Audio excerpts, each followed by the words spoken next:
मित्रों नमस्कार। मुग्धा एस्ट्रो में मैं आपका स्वागत करती हूँ। मैं आज आपके लिए एक योग जिसका नाम गजकेसरी योग है, इसके बारे में बताऊंगी और ये टॉपिक लेकर के आई हूँ। गजकेसरी योग एक राजयोग है। इसका ज्योतिष में बड़ा महत्व है। जिनकी कुंडलियों में ये गजकेसरी योग होता है वो सामान्य व्यक्तियों से विशिष्ट जीवन जीते हैं। उनकी चाल ढाल रहन सहन सब अलग और स्पेशल होता है। वो व्यक्ति हजारों व्यक्तियों में अलग दिखता है, उसका ऑरा अलग होता है, उसके काम करने की शैली, उसकी बातचीत और उसका पूरा प्रेजेंटेशन सामान्य लोगों से एकदम अलग होता है। बहुत सारे राजयोग होते हैं, मैं पहले भी चर्चा कर चुकी हूँ। और ये जो राजयोग है ये एकदम अलग राजयोग है, इसलिए इसको गजकेसरी योग कहते हैं। जैसे शेर और सिंह और गज की कोई दूसरे से उपमा नहीं की जा सकती, ये दोनों आपस में ही अनुपम हैं। वैसे ही ये योग व्यक्ति को बलवान, सामर्थ्यवान और सब प्रकार से संपन्न बनाता है।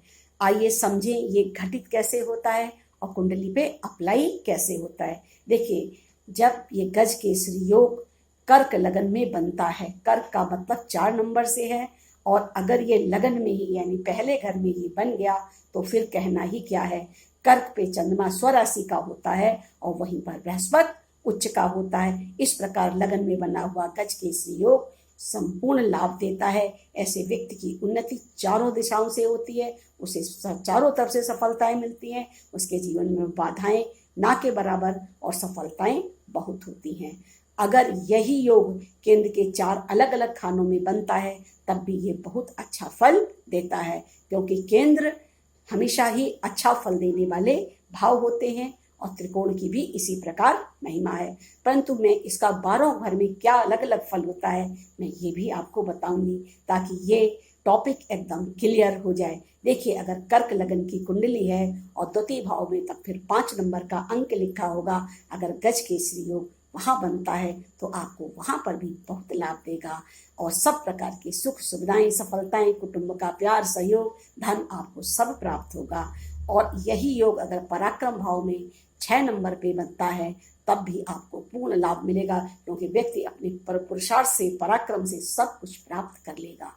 और यही केंद्र के 4थे घर में तुला राशि में जाकर के बनेगा तब भी आपको पूरा लाभ, सुख, सौभाग्य, वाहन और घर, समाज सबका सुख देगा। परंतु यही योग अगर 5म भाव में जाकर के बनता है तो फिर कर्क लगन की जो कुंडली है उसमें ये फलित नहीं होगा, क्योंकि वहां पर जाकर चंद्रमा नीच का हो जाता है और नीच का चंद्रमा फिर किसी योग बनाने के योग्य नहीं रह जाता। इस प्रकार यहाँ पे ये योग घटित नहीं होगा।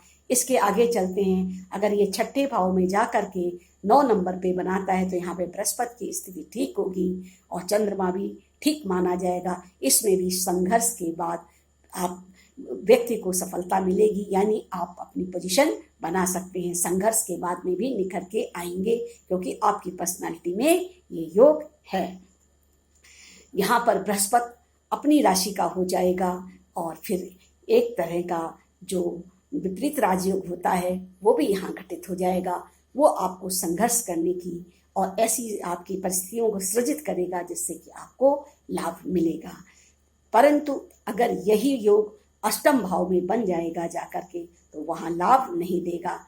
देखिए, 7म में भी लाभ नहीं देगा, क्योंकि 7म में ये मकर राशि पर होगा और मकर पे बृहस्पति नीच का होता है। फिर वो योग बिल्कुल नहीं बनाएगा और 8म में जाने के बाद वो वैसे ही घर कठिनाइयों का है, मुश्किलों का है, बीमारियों का है, मृत्यु का है, मुकद्दमों का है, नाना प्रकार के कष्टों का है, तो वहाँ पर भी ये योग ठीक से फलित नहीं होगा। फिर यही योग अगर 9म भाव में जाकर के बृहस्पति की दूसरी राशि यानी 12 नंबर पे बनेगा तो फिर संपूर्ण लाभ देगा, क्योंकि बृहस्पति अपनी राशि में होगा और चंद्रमा भाग्य भाव में होगा। फिर ये योग आपको फिर अच्छा फल देगा। 10म भाव में जाकर के मंगल की राशि पर यानी 1 पर फिर ये अच्छा फल देगा और 11वें भाव में शुक्र की राशि पर जाकर के भी ये अच्छा फल देगा। परंतु फिर 12 पे जाकर के ये अच्छा फल नहीं दे पाएगा। 12वें घर में चंद्र निर्बल है, 6ठे घर में निर्बल है, 8म में निर्बल है और बृहस्पति भी वहां जाकर के कुछ विशेष नहीं कर पाएगा।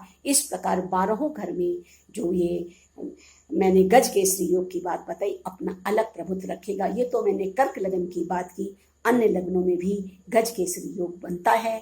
और चंद्रमा और बृहस्पति एक दूसरे को समसप्तक यानी पूर्ण दृष्टि से देखते हैं तब भी योग घटित होता है, परंतु अंशों का बलवान होना बहुत जरूरी है। मैं पहले भी बता चुकी हूँ, कुंडली तभी सार्थक होती है, महत्वपूर्ण होती है, जब हम किसी योग की, किसी घर की या भाव की जब चर्चा कर रहे होते हैं तो वो भाव बलवान हो। 0 से 2 अंश और 29 से 30 अंश, फिर तो कोई काम की कुंडली नहीं।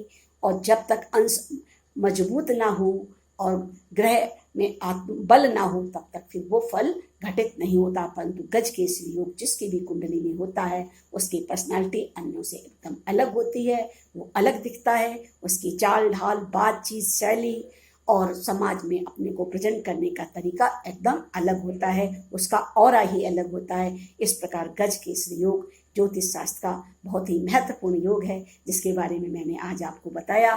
मैं उम्मीद करती हूँ कि आप गज केसरी योग के बारे में सुन तो चुके होंगे, पर अच्छी तरह से आज मैंने बताया तो आप समझ भी गए होंगे।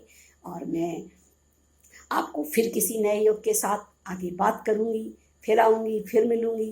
तब तक आज के लिए आप हमें आज्ञा दीजिए। आप मेरे चैनल को लाइक कीजिए, सब्सक्राइब करिए, बेल आइकन को दबाइए। तब तक के लिए नमस्कार।